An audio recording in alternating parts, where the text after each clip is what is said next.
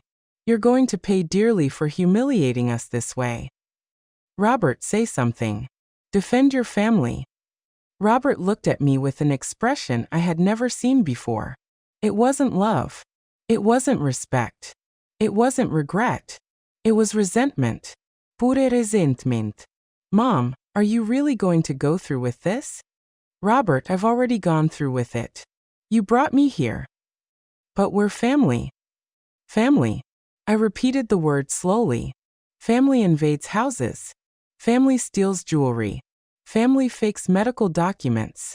Family humiliates its seniors in public. We just wanted. You wanted to rob me, and I want justice. Thomas closed his folder. Ladies and gentlemen, you have 2 hours. The clock has already started.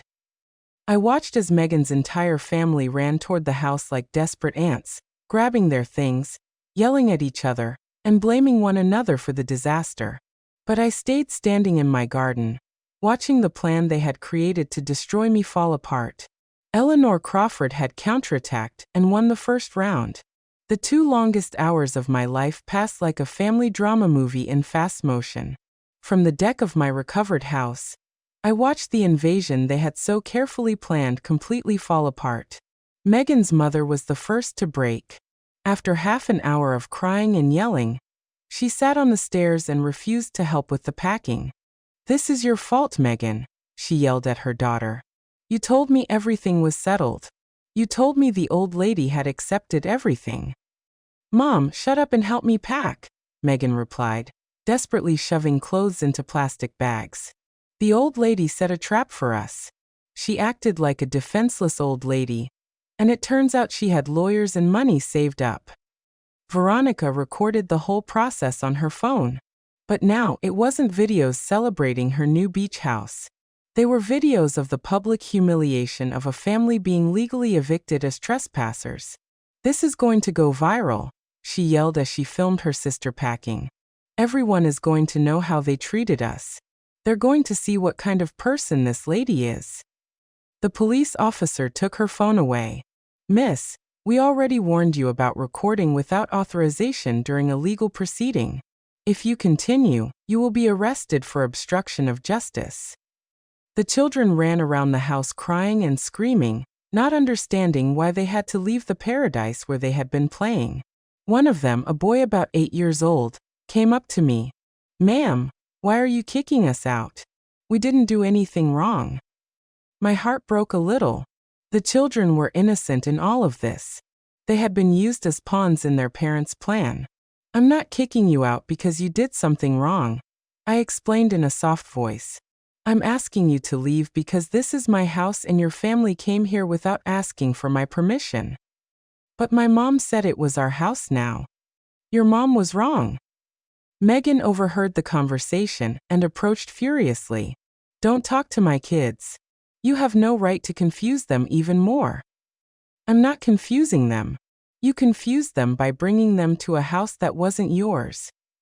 This house is ours. Robert is her son. Children inherit from their parents. Children inherit when their parents die, not when their parents are still alive and healthy. You're already old.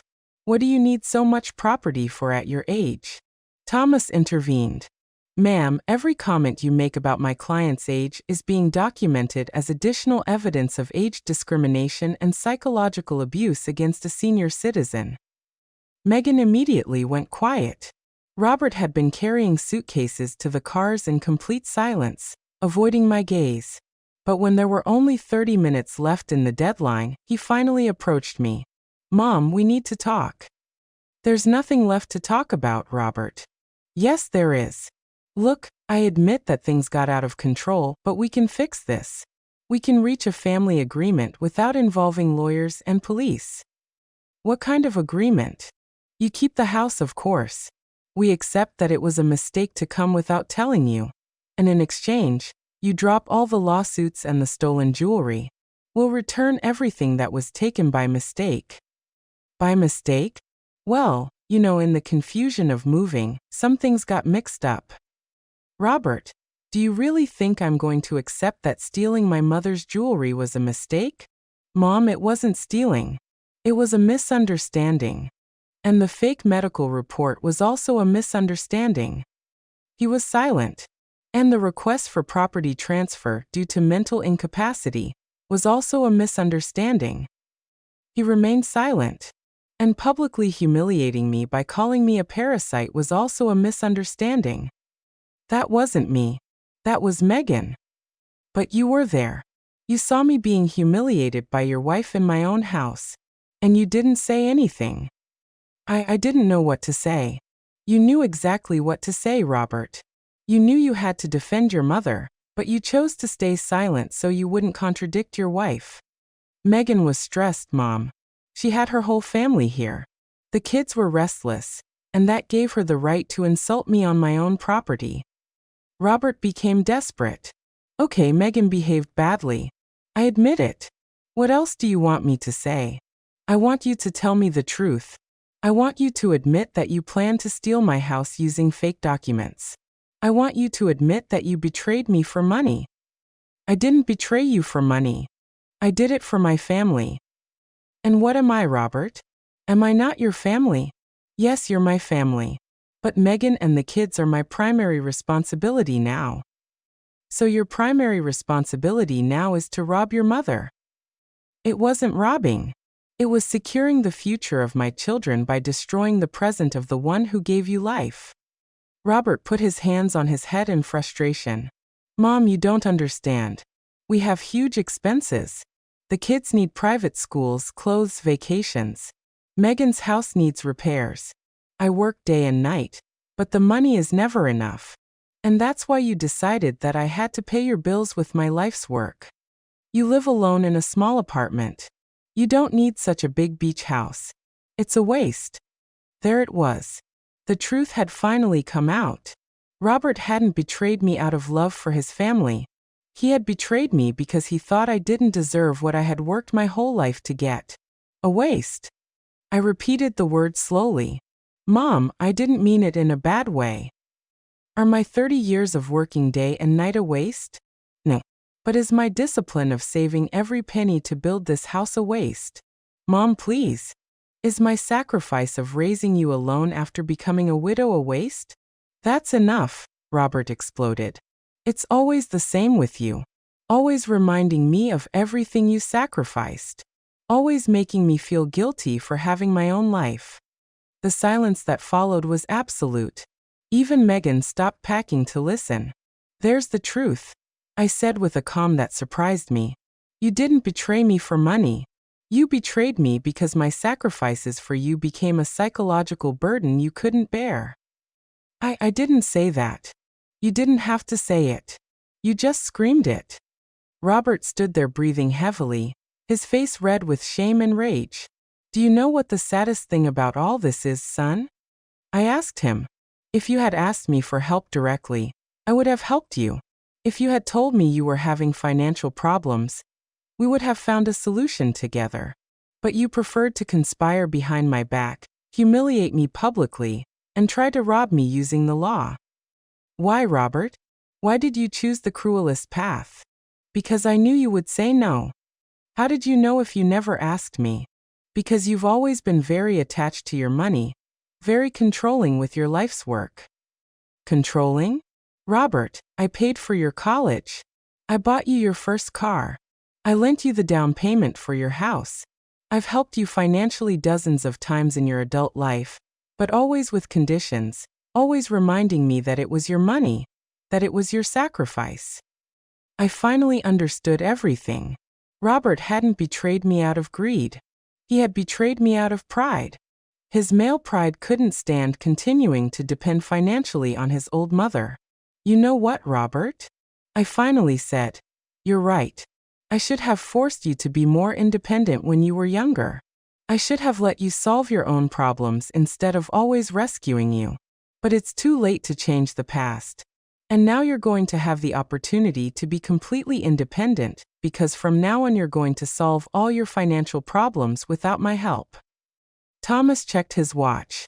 Folks, you have 10 minutes left. The final stampede was chaotic. Megan yelling orders, the kids crying, Robert carrying the last suitcases with a look of total defeat.